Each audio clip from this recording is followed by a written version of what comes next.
السلام علیکم. نن چې زه د کمو دریو غږونو ذکر کوم په هغې کې وړومبی ستونیز چې څه ته ګلوټل غږ وایي، دویم زموږ سره مرایز دی او دریم غږ زموږ سره برغ جبهیز غږ دی. لکه څنګه چې ما مخکې ذکر هم کړی او تاسو ته پته ده چې زموږ د کورس یا کوم زموږ چې د نصاب کومه لاره ده نو په هغې باندې موږ روان یو. نو هم په هغه سلسله کې دا درې غږونه نن زه تاسو ته ویم چې په هغې کې اگر چې مخکې ما ویلي چې زموږ سره داسې لینګویج لیبارټري نشته چې هغه په ساینسي بنیادونو بالکل کره او پوره مونږ ته د یو غږځی یا د هغه غږ چې کوم دی نو غړی بالکل په صحیح کره او پوره انداز کې وړاندې کړی شي. نو داسې چونکې زموږ سره دغه وسایل لا نشته، ځکه نو زموږ سره په پښتو کې داسې غږونه شته چې په هغې کې زموږ د پوهانو اختلاف دی. بعضې غږونه یو لیکوال د یو ځای نه د ادا کولو هغه یې ګڼي چې دا د دې ځای نه ادا کېږي او بل یې د هغه ځای نه ادا کېږي. زموږ سره چې تر اوسه پورې څومره زموږ سره په نصاب کې موجود دي، نو هم د هغې په رڼا کې زه تاسو ته هم د دغې غږونو په حواله باندې بحث کوم. بیا که انشاءالله چېرته موقع راغله او مونږ پې نور تحقیق وکړو نو بیا به چې کوم دغه اصلي ځایونه دي هغه یا چې دی نو مونږ یې په وثوق سره ویلی شو هغه به بیا کېږي. بهرحال زموږ سره چې کوم ګلوټل غږ دی نو په هغې کې دوه ځایونه د یو بل سره نږدې کېږي چې په هغې کې یو د ژبې یخ او دویم چې کوم دی نو زموږ سره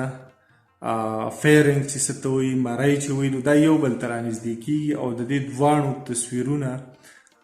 یا چې کوم دی نو د دې کلیپونه په دې تیرو شوو لیکچرو کې ما تاسو ته وړاندې کړي نو دا دواړه د یو بل سره دومره نږدې شي چې بیا په دې کې چې کومه هوا پاس کېږي د هغې نه یو دوه غږونه پیدا کېږي او په دې غږ په پیدا کېدو په دوران کې زموږ سره چې کوم ووکل فورډ یا د غږ ببوزي چې کوم دوه دي غږیز ببوزي هغه وایبریشن کوي. نو چې کله د ژبې دا یخ او د فیرنګس چې کوم دی مرۍ دا چې کوم دی نو یو ځای ته بالکل یو بل سره نږدې شي او د دې نه هوا تیریږي. په دغه دوران کې زموږ سره د ووکل فورډ غږ ببوزي دا ورسره وایبریشن کوي، دا رپیږي. د دې نه زموږ سره دوه غږونه پیدا کېږي چې په پښتو کې زموږ سره یو هی ده او بل چې کوم دی نو عین دی او دا دواړه زمونږ دا دواړه ټکي داسې دي چې کومو خلکو تجوید کړي نو د هغوی پته لګي چې هغوی د کوم ځای نه ادا کوي. هغه هی کوم حلوا والا هی چې مونږ وایو او بل عین دا زمونږ سره ستونیز غږونه هم دی ته ویلی شي چې دا په دغه ستوني کې پیدا کېږي. دویم غږ زمونږ سره مرایز دی او په دې کې دا نور چې څومره غږغړي دي یا غږځایونه دي د هغوی څه خاص حرکت نه کوي. په دې کې صرف دا غږ د مرۍ نه ادا کېږي، د مرۍ نه پیدا کېږي. په پښتو کې زموږ سره دا غږ نشته او په دغه کې چې کوم دی نو زموږ دا چې د پښتو کوم توري دي 4 د دې نه دا لرې کړی شوی دی. په څه وخت کې دا اوس دا زموږ چې کوم الفابیټ دی یا الفبا دي په هغې کې دا حمزه لیپ نشته. دا غږ زموږ سره چونکې نشته خو بهرحال چې کوم مرایز چې د مرۍ نه ادا کېږي نو دا غږ چې دی نو دا حمزه لیپ دی. دریم غږ زموږ سره برغ جبهیز دی. په دې کې ژبه د متحرک وینغړي په توګه کار کوي او کلک تالو چې کوم دی نو هغه د غیر متحرک یا چې دی نو د پیسیو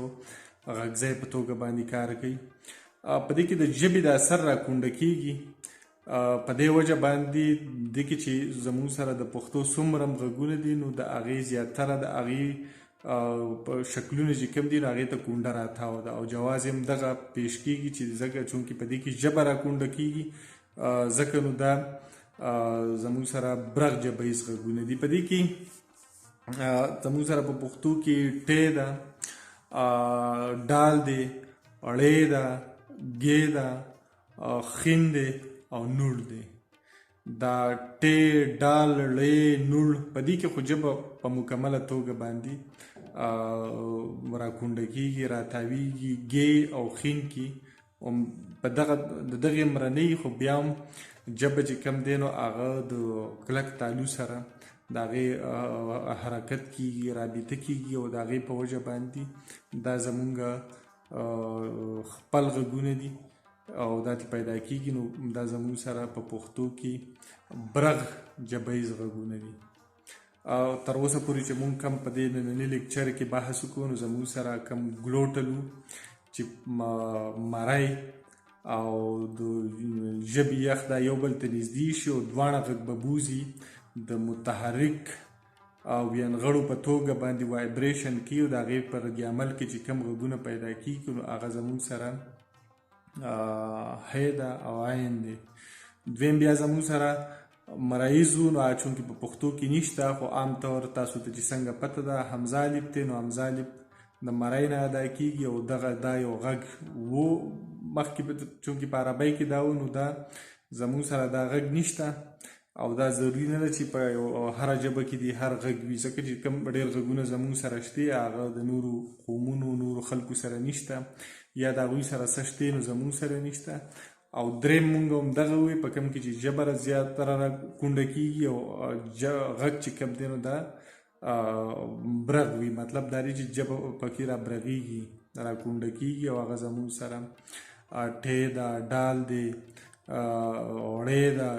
ګې ده، خین دی او نور دی.